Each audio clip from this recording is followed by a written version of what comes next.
Hi, I'm Mike Richie. I'm here at GenCon 2023. I'm the creative director of the newly formed Catalyst board game division, and I want to tell you a little bit about that and what we've got coming down the pipeline for you. So Catalyst Game Labs, everyone's very familiar with Catalyst. They're known for BattleTech and Shadowrun. They sell massively well into the hobby market, have just recently done a $10 million BattleTech Kickstarter. They've occasionally made some board games, and they've had a few hits, but they've also had some that never really got out of the gate despite being excellent titles simply because of bandwidth. And when you're doing these massively successful role-playing games and miniature games like Shadowrun and BattleTech, you just don't have the time.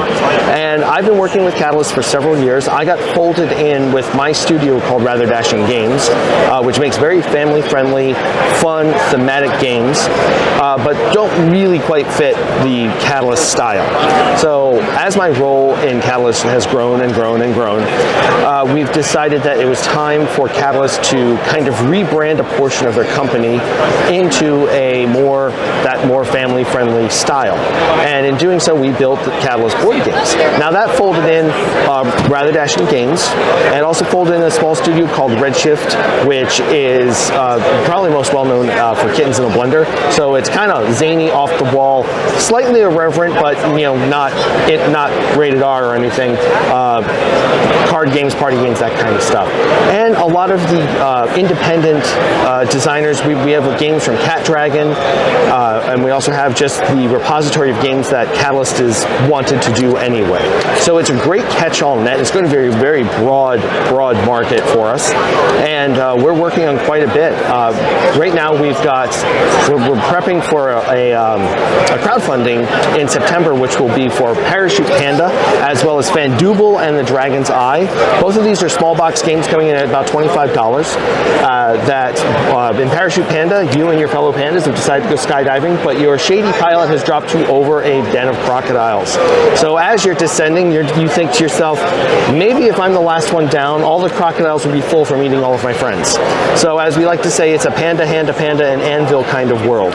It's Looney Tunes humor as you are really handing each other anvils, you're dropping pianos on each other, you're inflating balloons, you're using leaf blowers, trying to force your opponent's pandas down the game board while keeping yourself aloft. Fandal and the Dragon's Eye is a classic fantasy dungeon run where Fandal, that rascal, has hired warriors and knights to go help him steal as much treasure from a dragon's lair as he can.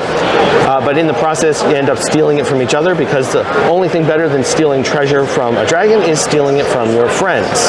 So both these games are 2 to 6 players. They play in 15 to 30 minutes, and we're really excited to bring that kind of thing into the market. Additionally, we have something called Overlords in Training, which just had a successful Kickstarter just funded.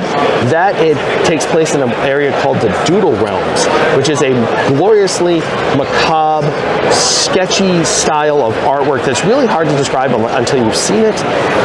And in that, you are trying to wipe out your opponents so you can become the new overlord and by fighting the giant boss.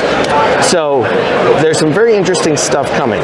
Additionally, the games from Catalyst, successful games like The Duke, a thematic abstract chess-like game, along with its sequels Jarl and Centurion. We've got things like that. We have teamed up with PBS Kids and the Wildcrats to bring a kids educational game to market. We've teamed up with Coyote Peterson on YouTube to also bring his game into market, raising awareness about animals and the different biomes and the need to protect the environment. So we're doing a lot of very, very different things. We also have our thematic abstracts, like I said, the Duke and Centurion are, but also Seasons of Arcadia, our perennial bestseller Element. There's a lot we're working on. We're working on some interesting licensing opportunities, and something interesting that happened literally about a week and a half before GenCon, because that's when you want a giant thing to be dropped on you, is we have entered into a partnership with Sandy Peterson Games, the publisher of Cthulhu Wars.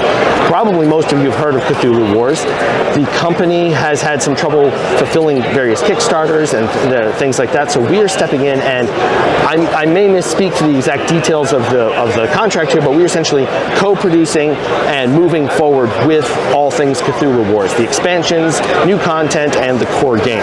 So that has been warmly and surprisingly warmly received, as well as surprised that, oh my gosh, you guys have this.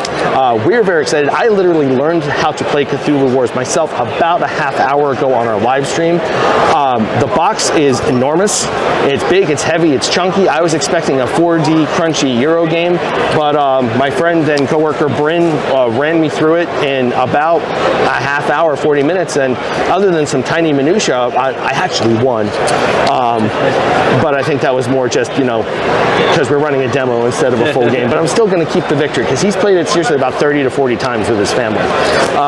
So the fact that we have everything from parachuting pandas to Cthulhu Wars shows how wide this net is going to be for the Catalyst board games.